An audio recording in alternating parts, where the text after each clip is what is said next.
नमस्कार। एसी परिवार के आप सभी सदस्यों का द ऑफिसर्स लाइब्रेरी के यूट्यूब चैनल पर स्वागत है। आज हम देखेंगे ईएसआई रूल्स के अंदर चैप्टर 6 को।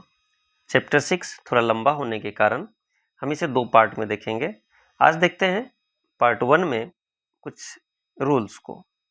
पहला है रूल 47। रूल 47 कहता है इस्टेब्लिशमेंट ऑफ प्रोविडेंट फंड, यानी प्रोविडेंट फंड की स्थापना।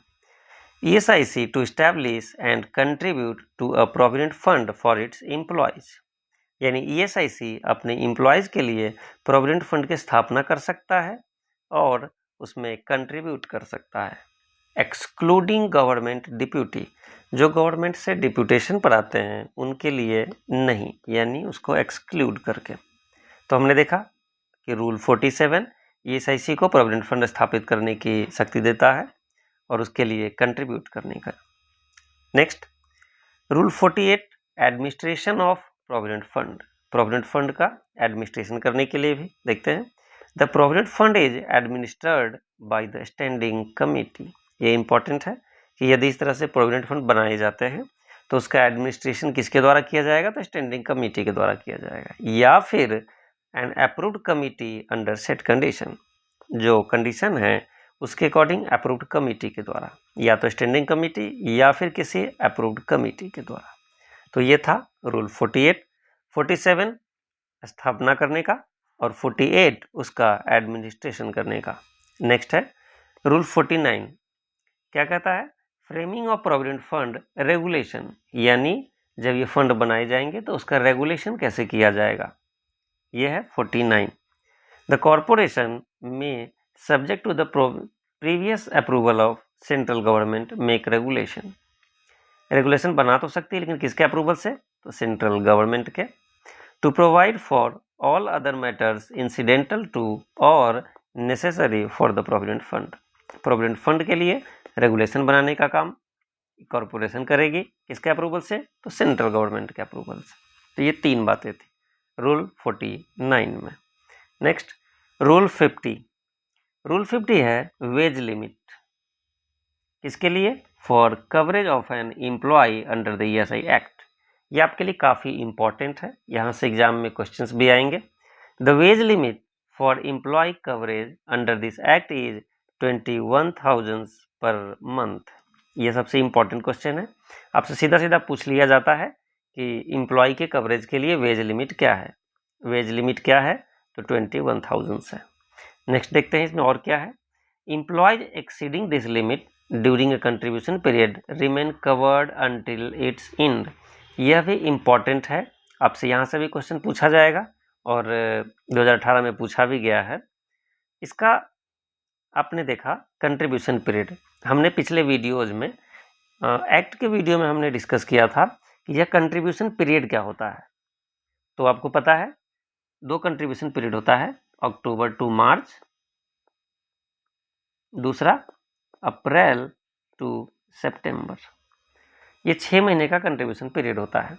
तो इस कंट्रीब्यूशन पीरियड में कहा गया है कि यदि किसी का अक्टूबर से मार्च तक का कंट्रीब्यूशन पीरियड है और यदि अक्टूबर के बाद नवंबर में, दिसंबर में, जनवरी, फरवरी, किसी भी मंथ में उसकी वेज लिमिट जो है एक्सीड कर जाती है, यानी 21,000 से ऊपर हो जाता है, तब भी उसे रिमेन कवर्ड कब तक? अंटिल इट्स एंड, यानी अक्टूबर के बाद नवंबर में भी किसी की सैलरी 21,000 से अधिक हो जाए तब भी उसे मार्च तक कंट्रीब्यूट करना होता है, उसके अंदर कवर्ड माना जाएगा मार्च तक, और उसका बेनिफिट पीरियड में बेनिफिट भी मिलता रहेगा।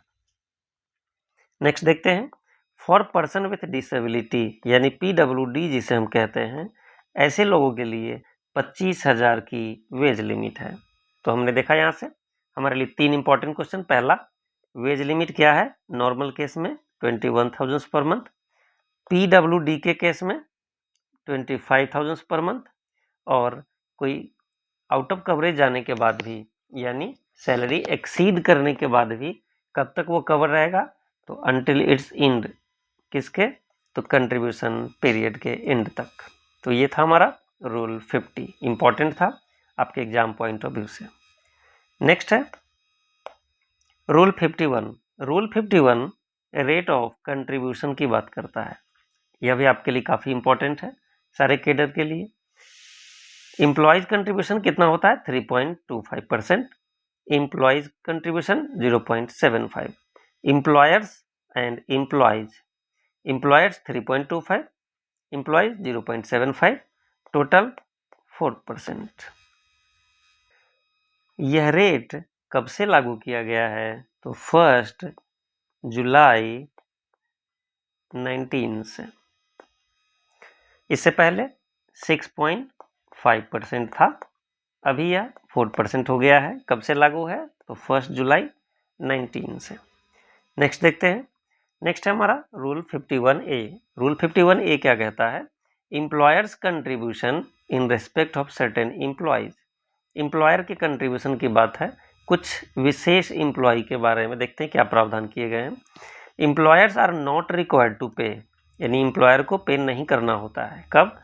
देयर शेयर्स, यानी उनका share of contribution for employees, employees के लिए, with disability for up to 3 years.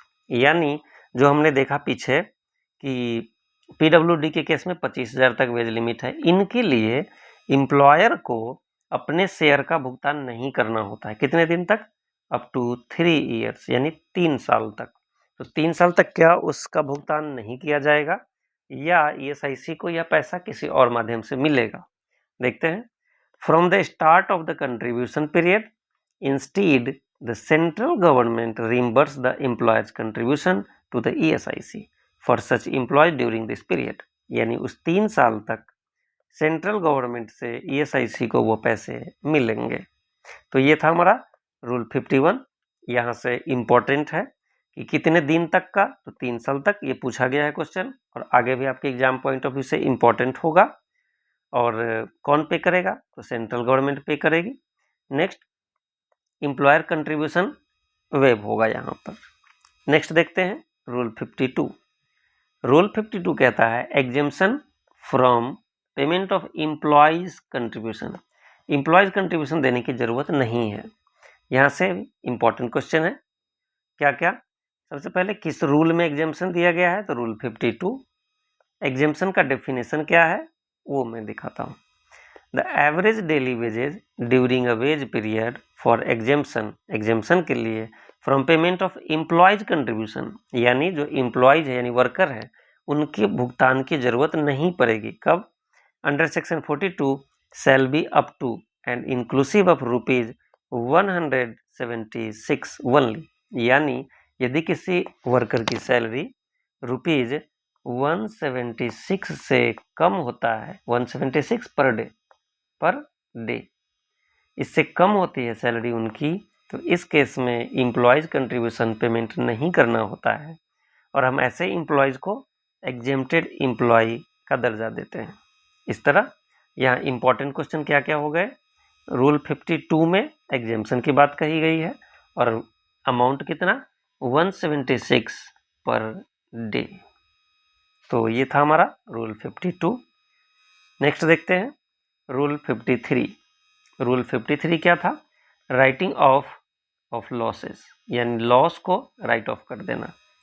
क्या कहता है प्रावधान? द कॉर्पोरेशन में write off irrecoverable dues. Irrecoverable dues यानी जो ड्यूज रिकवर होने लायक नहीं है उसे राइट ऑफ किया जाना। कब? इफ, यदि, पहला कंडीशन है the establishment has been closed, यानी कोई इस्टेब्लिशमेंट, यूनिट या कंपनी बंद हो गई है। कब तक के लिए? फॉर ओवर 5 ईयर्स, यानी 5 साल तक यदि कोई कंपनी लगातार बंद है तो हम मान सकते हैं कि वो हमारा रिकवरेबल ड्यूज नहीं है, तो उस ड्यूज को राइट ऑफ किया जा सकता है, पहला कंडीशन। दूसरा देखते हैं, and the employers whereabouts are unknown. Employer क्या हो? अनोन हो, यानी उसके बारे में कुछ पता ही न चले, ये दूसरा कंडीशन। तीसरा, a decree could not be executed due to a lack of employer asset. कोई डिक्री भी है इसके अगेंस्ट, बट एम्प्लॉयर के पास कोई एसेट ही नहीं है, तो हम उसे कैसे उसे रिकवर करेंगे? तो ये था थर्ड। नेक्स्ट है contributions remain unpaid despite liquidation और गवर्नमेंट टेक ओवर। गवर्नमेंट के टेक ओवर के बाद भी और लिक्विडेशन के बाद भी यदि कंट्रीब्यूशन अनपेड होता है तो यहाँ चार कंडीशन बताए गए जिस स्थिति में राइट ऑफ किया जा सकता है। पहला, 5 साल तक क्लोज्ड हो कंपनी, दूसरा एम्प्लॉयर अनोन हो, या तीसरा उसके पास एसेट नहीं हो, या चौथा लिक्विडेशन और गवर्नमेंट के टेक ओवर के बाद भी कंट्रीब्यूशन अनपेड हो। तो ये 4 कंडीशन बताए गए हैं किसमें, रूल 53 में, जहां लॉस को राइट ऑफ किया जा सकता है। नेक्स्ट देखते हैं रूल 54। रूल 54 कहता है डेली रेट ऑफ बेनिफिट, जो हमारे एम्प्लॉयज को यानी आईपीज को जो बेनिफिट मिलते हैं, जैसे sickness benefit, temporary disablement benefit, maternity benefit इत्यादि। तो डेली रेट क्या होगा, तो डेली रेट के बारे में क्या कहा गया है इसमें, the daily benefit rate for employees is determined as per standard benefit rate. अब वो स्टैंडर्ड बेनिफिट रेट क्या होंगे, तो specified in the prescribed table. इसके नीचे एक टेबल दिया गया है एक्ट में, वो टेबल आपको याद करने की जरूरत नहीं है, काफ़ी लंबी टेबल है, याद करने की जरूरत नहीं है, यहाँ से क्वेश्चन नहीं आएंगे, बट सिर्फ आप रेट आपसे पूछा जाता है तो आप जवाब 54 रूल को दे सकते हो। तो ये था हमारा आज का पार्ट 1 का रूल 54 तक। हम ओवरऑल एक बार देखते हैं ओवरऑल हमने क्या देखा। तो ओवरऑल हमने आज सबसे पहला स्टार्ट किया था रूल 47 से, जिसमें पीएफ की बात थी।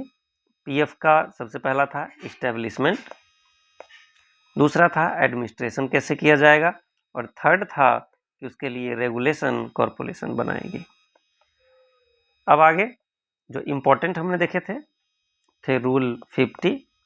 रूल 50 में क्या था, सबसे पहला था वेज लिमिट। वेज लिमिट में हमने क्या देखा, 21,000 और 25,000। 21,000 नॉर्मल केस में, 25,000 पीडब्ल्यूडी एम्प्लॉयज के केस में। और इसमें एक चीज़ और हमने देखा, जो क्वेश्चन जहाँ से बनते हैं कि किसी एम्प्लॉयज का कंट्रीब्यूशन पीरियड 6 महीने का होता है, यदि पहले के बाद किसी भी मंथ में यदि उसका जो सैलरी होगा 21,000 से ऊपर भी हो जाता है, तब भी वह कंट्रीब्यूशन पीरियड के लास्ट होने तक हमारा आईपी बना रहेगा, यानी वो कवर्ड होगा वो। नेक्स्ट था हमारा रूल 51। 51 में हमने देखा था रेट ऑफ कंट्रीब्यूशन, जो कि परसेंटेज 1 जुलाई 19 से तय किया गया था, वो परसेंटेज था। 51A इम्पॉर्टेंट था कि इसमें पीडब्ल्यूडी के केस में 3 ईयर्स तक ईएसआईसी को सेंट्रल गवर्नमेंट पेमेंट करेगी, यानी एम्प्लॉयर को पेमेंट नहीं करना होता है। नेक्स्ट था 52, जिसमें कहा गया था कि 176 रुपीज़ से कम जिसकी अर्निंग होगी पर डे, उसे एम्प्लॉयज शेयर नहीं देने होते हैं। और लास्ट हमने देखा था रूल 53, जिसमें लॉस को राइट ऑफ कर देना होता था। और 54 था एक रूल 54, जिसमें हमने देखा रेट ऑफ बेनिफिट था। तो ये थे हमारे ओवरऑल, हमने इतने चीज़ों को आज देखा है। इसमें आपके एग्जाम पॉइंट ऑफ व्यू से सबसे इम्पोर्टेंट पूछा जाए रूल 50, जहाँ वेज लिमिट दिए गए हैं और कंट्रीब्यूशन पीरियड के लास्ट तक आईपी में के अंदर कवर होने का डिटेल दिया गया है। 51 जो कि रेट ऑफ कंट्रीब्यूशन था। 51A पीडब्ल्यूडी के केस में सेंट्रल गवर्नमेंट 3 साल तक पेमेंट करेगी और एम्प्लॉयर शेयर नहीं देने होते हैं। 52 एग्जेम्प्टेड एम्प्लॉय, जो कि 176 का वेज लिमिट बताता है डेली का। रूल 53 राइट ऑफ लॉस का, और रूल 54 जिसमें रेट ऑफ बेनिफिट की बात कही गई थी। तो ये था हमारा आज का वीडियो। कल हम देखेंगे, फिर नेक्स्ट वीडियो में मिलेंगे आपसे, जिसमें चैप्टर 6 को कंप्लीट किया जाएगा। Thank you.